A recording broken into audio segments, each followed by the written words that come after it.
रितु, आज नाश्ते में क्या बनाया है? सार्थक ने अपनी शेविंग किट बंद करते हुए पूछा। ब्रेड बटर, जैम तथा उबले अंडे हैं।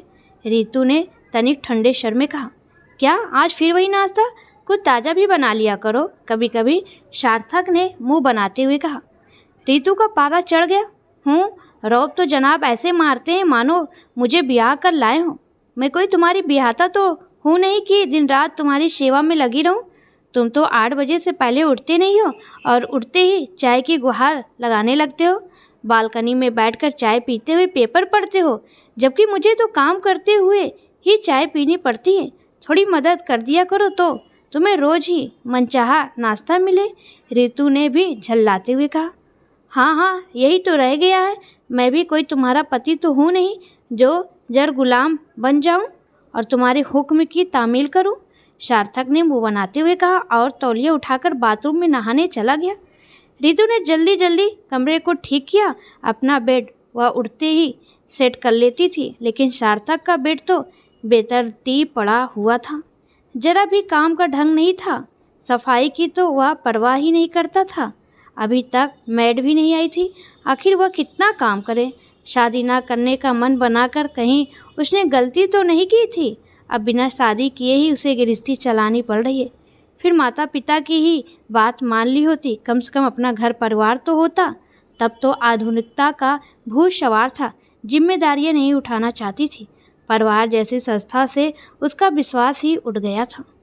MBA करते ही उसे जॉब के ऑफर आने लगे थे। माता पिता उसकी शादी करना चाहते थे। 2-1 जगह से अच्छे रिश्ते आए भी, लेकिन उसने मना कर दिया और दिल्ली में एक मल्टीनेशनल कंपनी ज्वाइन कर ली।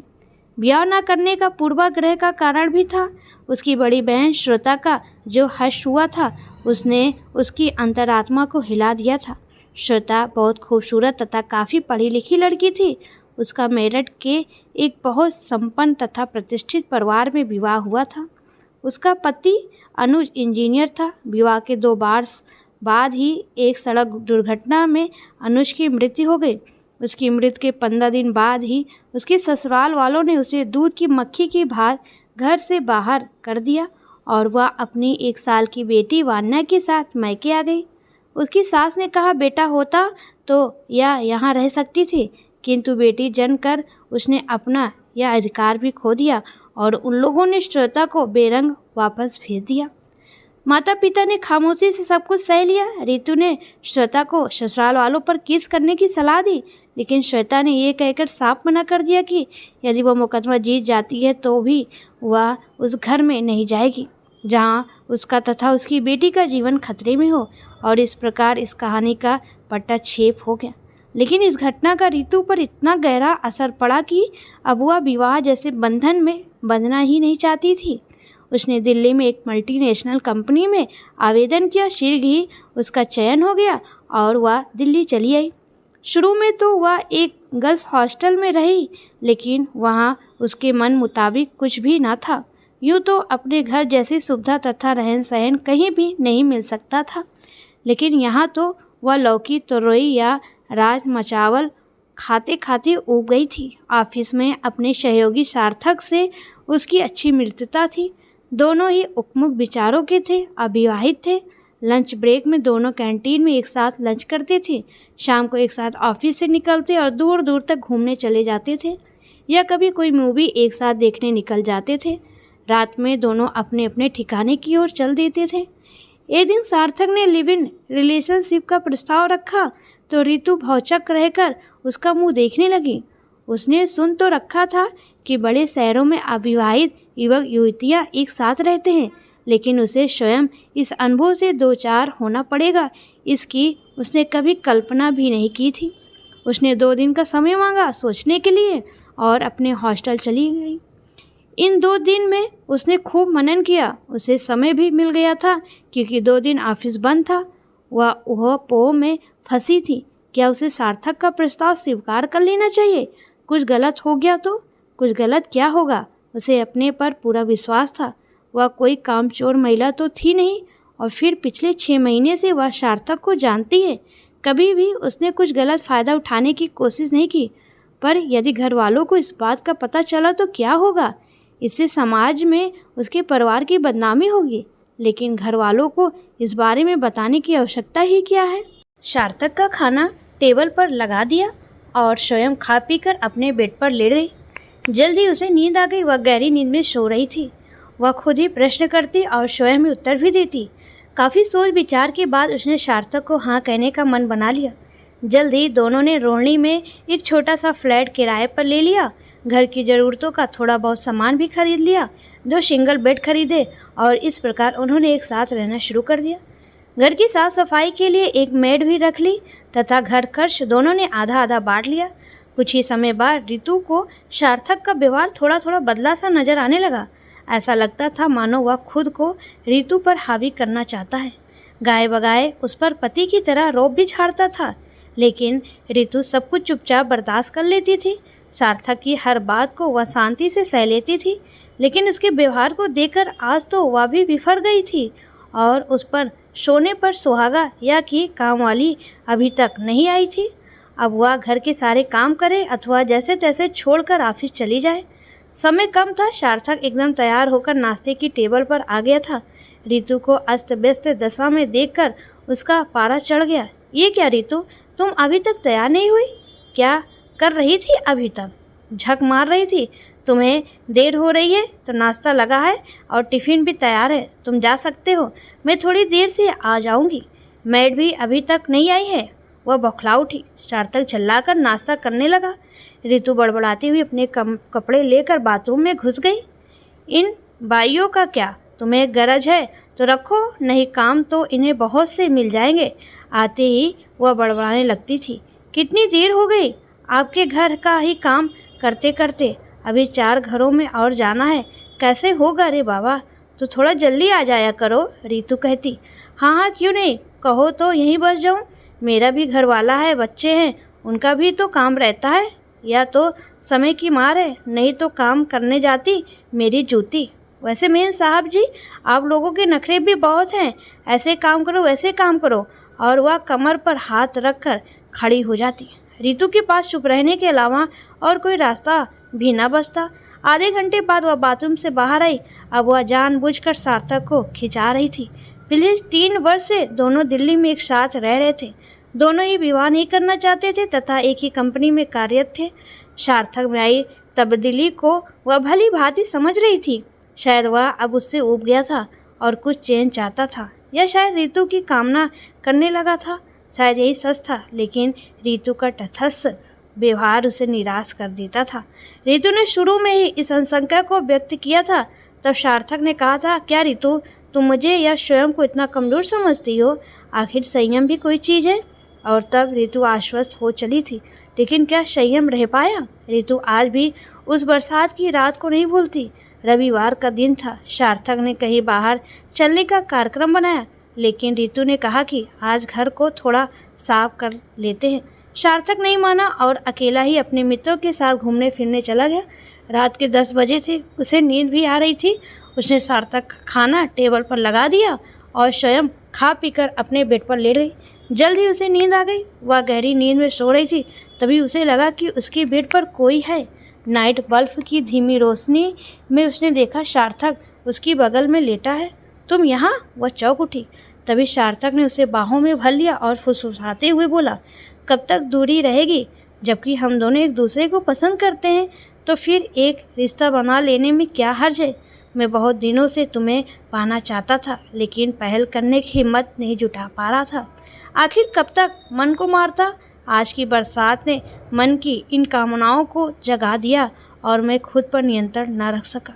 कहते हुए सार्थक ने उसे अपनी बाहों के बंधन में कसकर जकड़ लिया और रितु कुछ ना कह सकी। शायद इसी रूमानी रात में उसकी भी कामनाएं जाग उठी थी और उसने सार्थक के सामने अपने को समर्पित कर दिया। फिर तो दोनों का यह नियम बन गया था, जब भी सार्थक चाहता वह उसकी बाहों में होती। एक दिन उसने कहा भी, यदि कुछ गड़बड़ हो गई तो मैं कहीं मुंह दिखाने के काबिल नहीं रहूँगी। लेकिन सार्थक ने यह कहकर उसका मुंह बंद कर दिया कि तब की तब देखी जाएगी। हम लोग यदि सावधानी बरतेंगे तो कुछ भी खतरा नहीं होगा। लेकिन जिसका डर था वही हुआ। अकस्मात रितु को अपने शरीर में एक और जीव के आने की शुगबुगाहट महसूस होने लगी। वह परेशान हो गई। उसने सार्थक को बताया तो वह बौखला उठा। ये क्या मुँह खिड़ता कर बैठी? तुम्हें पता है ना कि हमारा रिश्ता क्या है?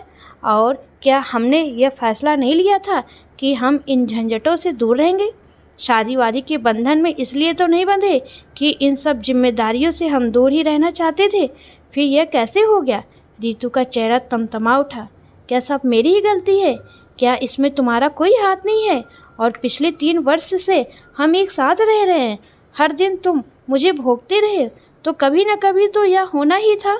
वह अपने सर को संयम करते हुए बोली, मेरी कोई जिम्मेदारी नहीं है। तुम अपने कर्मों का फल खुद ही भुगतो। सार्थक बोला। वह अवोक रह गई। कितना पत्थर दिल इंसान है सार्थक। आखिर इस बच्चे में उसका ही तो अंश है। फिर वह ऐसे कैसे मना कर सकता है? फिर भी उसने समझौता करने वाले अंदाज में कहा, चलो शादी कर ले। आखिर हम पति पत्नी की तरह ही तो इतने वर्षों से रह रहे हैं, एक दूसरे को अच्छी तरह जानते हैं, समझते हैं। यदि हम गृहस्थी बसा कर रहे तो ज़्यादा ठीक होगा ना? वैसे भी मम्मी पापा शादी के लिए जोर दे रहे हैं। उन्हें तो इस बात का अनुमान तक नहीं है कि हम इस तरह रह रहे हैं। यदि मेरी इस दशा की उन्हें भनक भी लग गई तो सोचो मेरा क्या होगा। शाम को दोनों ने एक साथ ऑफिस छोड़ा तो सार्थक ने थोड़ा शांत लहजे में कहा, देखो रीतू, अभी समय, मेरी बात मान लो। मैं डॉक्टर से बात कर लूँगा। तुम जानो, तुम्हारा काम जाने, मैं तो चला। हाँ, यदि तुम चाहो तो मैं तुम्हारे साथ डॉक्टर रमेश के नर्सिंग होम तक चल सकता हूँ। ज़्यादा समय नहीं लगेगा। शाम तक फायरिंग होकर घर आ जाओगी। और फिर अब तो गर्भपात वैध भी हो गया है। सार्थक ने दुष्टता से मुस्कुराते हुए कहा और चला गया। वह सोच में डूब गई, क्या करे क्या ना करे। जो कुछ भी हुआ उसमें इस बच्ची का क्या दोष? क्या वह भ्रूण हत्या का पाप भी अपने सिर पर ले? सार्थक तो पल्ला झाड़कर किनारे हो गया। फंसी तो वह थी। यदि माता पिता की बात मानकर शादी कर ली होती तो आज गर्व से सिर ऊंचा करके रहती। वैसे भी सोसाइटी में सब उसे अजीब नज़रों से देखते थे। यूँ तो दिल्ली में यह कोई नई बात नहीं थी, लेकिन फिर भी अड़ोस पड़ोस में किसी से उसकी बात शुरू से नहीं होती थी।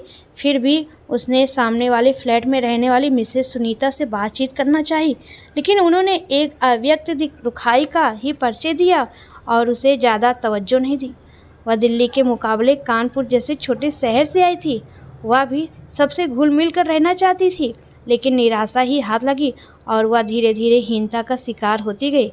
अब यदि उसकी इस अवस्था की भनक किसी को लग गई तो क्या होगा? वह गहन सोच में डूब गई थी। शाम को दोनों ने एक साथ ऑफिस छोड़ा तो सार्थक ने थोड़ा शांत लहजे में कहा, देखो रीतू, अभी समय है, मेरी बात मान लो। मैं डॉक्टर से बात कर लूँगा। किसी को कानों कान खबर तक ना होगी और फिर सब कुछ यथावत हो जाएगा। बहुत सोच विचार कर उसने हामी भर दी। दूसरे दिन दोनों ने छुट्टी ले ली। सार्थक उसे नर्सिंग होम ले गया। 3-4 घंटे की प्रक्रिया के बाद वह उसे लेकर घर आ गया। रीतू का चेहरा एकदम पीला पड़ गया था। गलानी से उसका हृदय भरा हुआ था।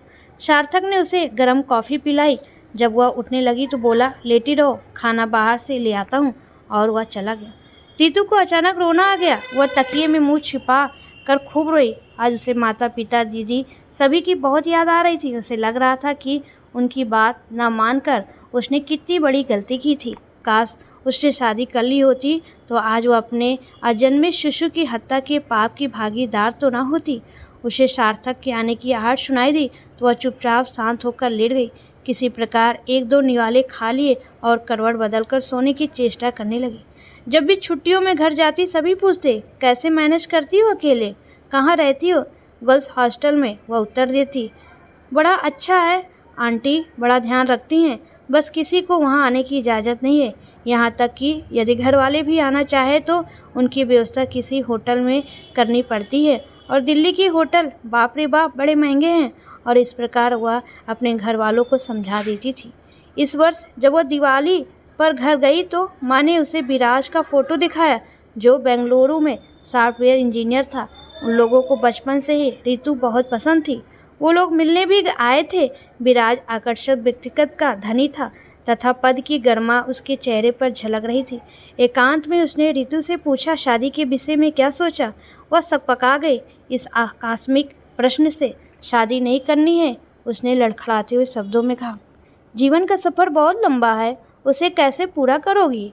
विराज ने मुस्कुराते हुए कहा, मानो उसे खिंचा रहा हो। लेकिन रितु के चेहरे पर जो तटस्थता का भाव था, उसे देखकर उसने इतना ही कहा, कोई बात नहीं, मैं इंतज़ार कर लूँगा। और रितु को अपना विजिटिंग कार्ड थमा कर चला गया। रितु भी दिल्ली लौट आई। समय फिर एक ढर्रे पर आ गया था। दोनों उसी प्रकार रहने लगे। हाँ, लेकिन अब रितु थोड़ी सतर्क रहने लगी। वह पिछली गलतियों को दोहराना नहीं चाहती थी। आज जब वो ऑफिस से निकलने लगी तो सार्थक को उसके कैबिन में नहीं पाया। कहाँ चला गया होगा, वह सोचने लगी। कोई बात नहीं, किसी काम से चला गया होगा। और वह ऑटो लेकर घर आ गई। फ्लैट की एक चाबी उसके पास भी थी। उसने दरवाज़ा खोला। सामने टेबल पर चाय के 2 जूठे कप रखे थे। कौन आया होगा, वह सोचने लगी। तभी उसे बेडरूम में हंसी की आवाज़ आई। सार्थक के साथ किसी स्त्री का भी स्वर था। हम लोग यहाँ ऐसी दशा में पड़े हैं, तुम्हारी पत्नी आ गई तो? स्त्री का स्वर सुनाई दिया। पत्नी? मेरी कोई पत्नी नहीं है। वह तो मैंने रितु के साथ फ्लैट शेयर किया है और साथ में रह रहे हैं। हाँ, हम दोनों में संबंध भी बने हैं, लेकिन वह तो इन बातों को सहज भाव से लेती ही नहीं है। पिछली बार मुझसे बोली, चलो शादी कर ले, नहीं तो बड़ी बदनामी होगी। अब बच्चा ठहर गया तो इसमें मैं क्या करूं? मैंने तो नहीं कहा था बवाल पालने को। इन्हीं सब झंझटों से बचने के लिए ही मैंने विवाह नहीं किया। मैं जीवन का पूरा लुत्फ उठाना चाहता हूँ। रश्मि, अगर तुम मेरा साथ दो तो हम दोनों इसी प्रकार रह सकते हैं। मैं अब उसके साथ रहना नहीं चाहता हूँ। अब वह बासी हो गई है, हर समय संस्कारों की दुहाई देती रहती है। इतनी रूढ़वादिता मुझे बर्दाश्त नहीं है। अब धीरे धीरे मैं उससे ऊब गया हूँ। रितु ने सब सुन लिया। उसका सर्वांग सुलग उठा। उसने गुस्से में भड़ाक से कमरे का दरवाज़ा खोल दिया। तो यह बात है, तुम मुझे अपनी भोग समझते रहे और मैं तुम्हें अपना सच्चा हमदर्द? उसे अचानक सामने देखकर दोनों चौंक गए। रितु, तुम? हाँ, मैं रश्मि। मुझे तुमसे यह उम्मीद नहीं थी। रितु अब रश्मि से मुखातिब थी। वह भी रितु के ही ऑफिस में काम करती थी। मैं नहीं जानती कि तुम यह सब क्यों कर रही हो, जबकि तुम्हारा पूरा परिवार यहाँ दिल्ली में है और तुम्हें इस प्रकार रहना भी नहीं है। बस एक बात गांठ बांध लो, इस व्यक्ति का पल भर का भी विश्वास न करना। यह नारी का भोग समझता है। जितनी जल्दी तुम यह बात समझ लो, तुम्हारे लिए उतना ही अच्छा होगा। हाँ सार्थक, मैं तुम्हारे साथ रही जरूर, हमारा तुम्हारा संबंध भी बना, लेकिन अमर्यादित संबंध मुझे पसंद नहीं। इसलिए मैं अभी इसी समय तुमसे सारे रिश्ते तोड़कर जा रही हूँ। अपना त्यागपत्र मैं ऑफिस में भेज दूँगी। मुझे दिल्ली में अब रहना ही नहीं है। तुम कितने निष्कृष्ट हो यह अब मुझे समझ आ गया है। तुम्हारी आज़ादी उन्मुक्ता तुम्हें ही मुबारक हो। तुम्हारे ही कारण मैं अपने ही अंश की हत्यारिन बनी। नहीं, बस अब और नहीं। कहते हुए उसने बैग में अपना सामान ठूस लिया और फ्लैट से बाहर आ गई। अब वह कानपुर वापस जा रही थी। ट्रेन में आरक्षण तो इतनी जल्दी मिलता नहीं, सो उसने बस से ही यात्रा करने की ठानी। पापा को फ़ोन करके बता दिया, मैं सब कुछ छोड़ छाड़ कर आ रही हूँ। आप सबके पास मेरे भविष्य का जो भी फैसला आप करेंगे मुझे स्वीकार होगा। जब वह कानपुर बस स्टैंड पर उतरी तो उसने विराज को प्रतीक्षा करते पाया। वो मुस्कुरा रहा था। तुम यहाँ? वह चौंकते हुए बोली। हाँ, मुझे अंकल ने फ़ोन पर सब बता दिया था। बस अब घर चलो, परसों हमारी शादी है और तुम्हें बंधना ज़रूरी है। पता नहीं तुम कब फुर्र से उड़ जाओ। विराज ने उसका सिर सहलाते हुए कहा। लेकिन विराज, तुम मेरे विषय में क्या जानते हो? मेरा दिल्ली में अपने एक पुरुष सहकर्मी के साथ प्रेम संबंध था, लेकिन अब ब्रेकअप हो गया है। एक भटके हुए पंछी की तरह जिसे एक नीड की तलाश है। रितु का गला भर गया। मैं जानता हूँ कि तुम उस लड़के के साथ घूमती फिरती रहती थी, बड़े मॉडल ख्यालों की लड़की हो, लेकिन जिस प्रकार एक उफनती नदी को भी बांधकर एक ठहराव दिया जाता है, उसी प्रकार तुम्हें भी एक ठहराव की आवश्यकता है। और अब तुम्हारी भटकन समाप्त हो गई है। वैसे भी सुबह का भूला यदि शाम को घर पर आ जाए तो वह भूला नहीं कहलाता। समझी मेरी भटकी गौरैया? विराज ने शरारत से मुस्कुराते हुए उसे देखकर कहा और कार की तीव्र गति से घर की ओर बढ़ा दी। खैर, रितु और विराज की शादी हो गई और वह दोनों साथ में खुशी खुशी रहने लगे। लेकिन दोस्तों, इस कहानी का यही सीख मिलता है कि रितु जैसी बहुत सी लड़कियां होती हैं जो लड़के के बहकावे में आ जाती हैं। तो शायद यह कहानी सुनकर उनके दिमाग की बुद्धि खुले और वह रितु जैसी गलती दोबारा कभी भी ना करें। और दोस्तों, आपको ये कहानी कैसी लगी प्लीज़ कमेंट में ज़रूर बताएं।